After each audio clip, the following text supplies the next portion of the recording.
Yo, my peoples, what's up? Welcome to 5 and 9 in a one-stop co-op shop, where I go over 5 things you need to know about a game in about 9 minutes or less. I'm going to shoot for that. Jason here, and today I'm taking a look at Mistborn, the deck building game. This one is cooperative or competitive for 1 to 4 players, in which you are playing heroes in the Brandon Sanderson novels, the Mistborn series. You'll be taking on each other in a melee-style game in the competitive version, or the Lord Ruler in the cooperative/solo version. This one has combo-based card play that you may be used to from all sorts of other games in the genre. What is the unique contribution and spin here? How does it integrate the theme? Do you need to know the theme in order to have a good time? And ultimately, how fun is it on a mechanical level at multiple player counts? I'll get into all that as well as my final thoughts. So without further ado, let's go to the videotape and talk about Mistborn, the deck building game. Disclaimer, I was provided a review copy from the publisher. My number 5, unfortunately, a con is the experience at higher play counts, both in cooperative and in competitive. I'm talking about 3 players and 4 players. So you begin with a pretty simple outlay, but eventually you're going to get your allies, you're going to get improved cards, and your individual turn, especially around the mid-game forward, is going to take a little while to kind of combo everything, figure stuff out, etc. What are the other players doing while the player is figuring that out? That's especially a problem in cooperative. There are very few opportunities for players to jump in, help out, contribute resources back and forth, etc. There's the occasional card that drifts in like this, play outside of turn, but that's actually quite rare. In these games, I don't just want to play together, I want to work together with my teammates. That really isn't available in the cooperative mode. So then we get to the competitive, where it's a big melee. Everybody's kind of shooting themselves down. The problem in 3 and 4 players in those other types of games is that one player can get ganged up on. There's nothing that they can do. In Mistborn, they've come up with this target system. So, one person has a target and you can only hit their character. And then once you hit them, it moves on. Clunky, kind of a kludge. I know exactly why this is here. Not really to enhance fun, but to kind of mitigate something. I never liked those type of mechanisms. So 3 and 4 players, not quite my fun. I think this game shines at 2 and also in solo. I'll get to that. My number 4, overall a mix, is the character variety. If you're a Mistborn fan, you recognize Kelsier and Vin and Shan, etc. Despite what you might see on these powers over here, they're not that different. At the beginning of the game, they're not different at all. All these powers are off. As the game goes on, the players are going to train and then unlock their individual powers. Also, the second and third level of the powers are all the same within the characters.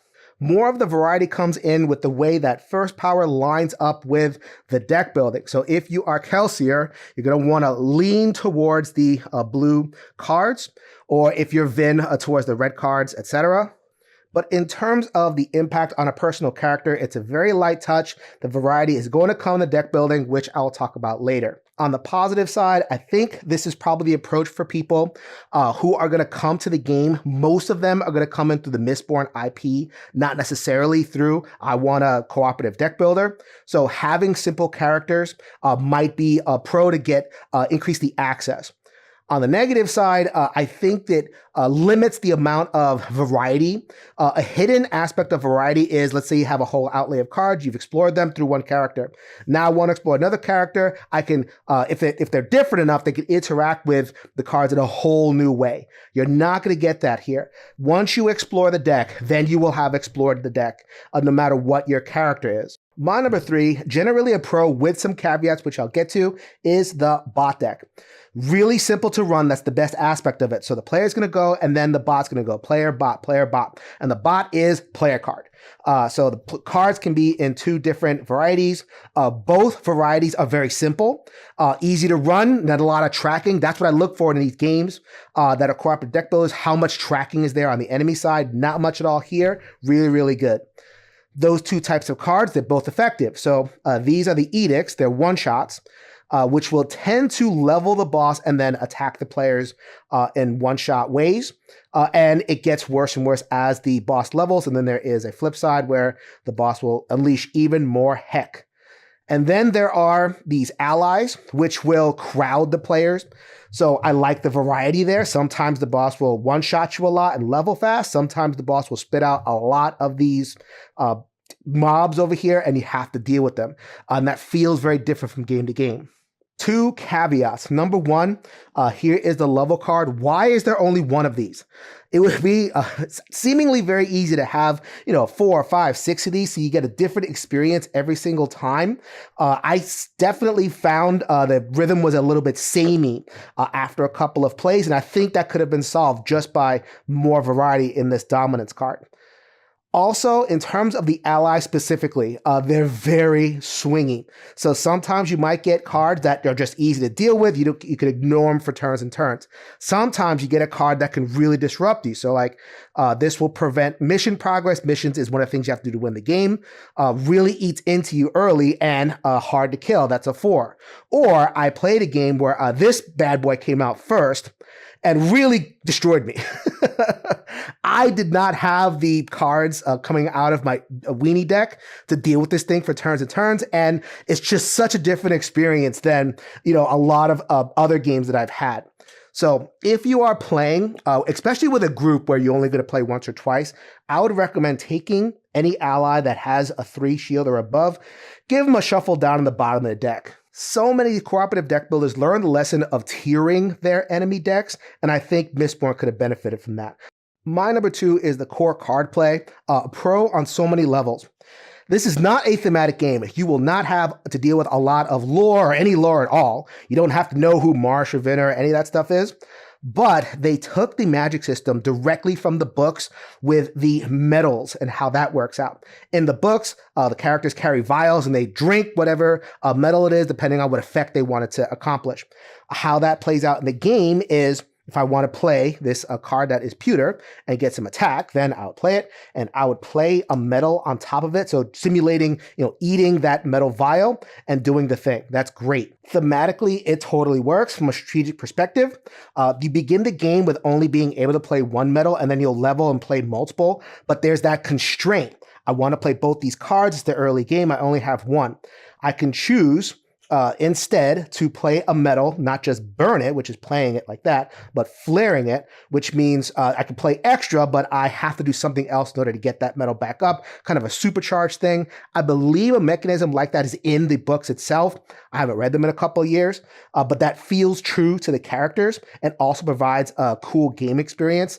So the core chassis of the card play is excellent in so many levels. My number 1, the reason you are going to engage with Mistborn, the deck building game, it's in the title. The deck building and particularly the way the combos play out. So the secret sauce is there are 3 things you have to bring together. That's the card itself, there are the tokens, and there's also the fact that there's a multi-use. So I can play any card sideways and have it count as a metal. That creates so many opportunities for combos to keep in mind as you're deck building. So let's say I've drafted a couple of cards. I have my ally and I have a couple of blue cards. I have so many choices. I can choose which card I want to play. Do I want to play both of these for their top abilities? Do I want to play a top and bottom, which would require this? How do I want these cards to interact with my ally, etc.? As I level, I'm going to have access to more metals, more cards. I'm going to expand into different colors. So, finding out which colors match with what, which cards have my bigger combo. Do I want to play more of a bronze focus or a steel focus on a particular turn? Do I want to focus on 2 colors or 2 zones of colors with my deck building, or spread out a little bit so I have variety? And then later in the game, we have the ATM that comes in, and that gives you a whole new level. These are wild tokens. There are also cards that just have ATM in them. So, interacting with that, that's all introduced in a sequential manner. It's not that overwhelming if you know basic deck building. And most important to me, it passes my smile test. If you saw my playthrough, there were a couple of cackles of glee at pulling off a combo, and that's exactly what you want in a game like this. If you are a veteran of these types of deck building games, I'm thinking like an Aeon's End and so many others of its ilk, this isn't going to offer anything that truly bends the genre in truly new directions. You're here for a couple of reasons. Number 1, it is solidly built cooperative play with that one little twist of the metals, and I think the metals were really well integrated, provides a lot of opportunities for cleverness and just a good old time, manipulating things. In terms of my experiences, I've played a bunch of games solo. I've gotten blown out, especially when I get the early Colos. I've also won going away. Most of my games, though, are right in that middle, and it feels really good to fire off those combos, snatch defeat from the jaws of victory. This game will provide all of those experiences. In addition, y'all know me, I am a theme-first gamer. I've read the Mistborn series. I have the Mistborn board game right on my shelf. It's been there for a long time. And the card game is just going to slot right in there. What I enjoy the most out of this one is that it understands the characters, Vin and Kelsier, etc. It understands a gamer's desire to kind of be that, cast magic the way they cast magic. So if you're a fan of this series, you're going to get a lot of that. Or even if you're just a person that wants to play that superhero, you don't know the series, but you just want to feel that power. I think this game does a pretty good job of evoking that sense. If I was missing one thing, is really getting into the particulars of each character. But for the most part, I understand the audience of this game, which is going to be more people who are coming in from the IP rather than as veteran deck builders. So understanding that, I think that Mistborn, the deck building game, delivers on a lot of fronts. This is Jason with the One Stop Co-op Shop, reminding that we'll see you at the next stop.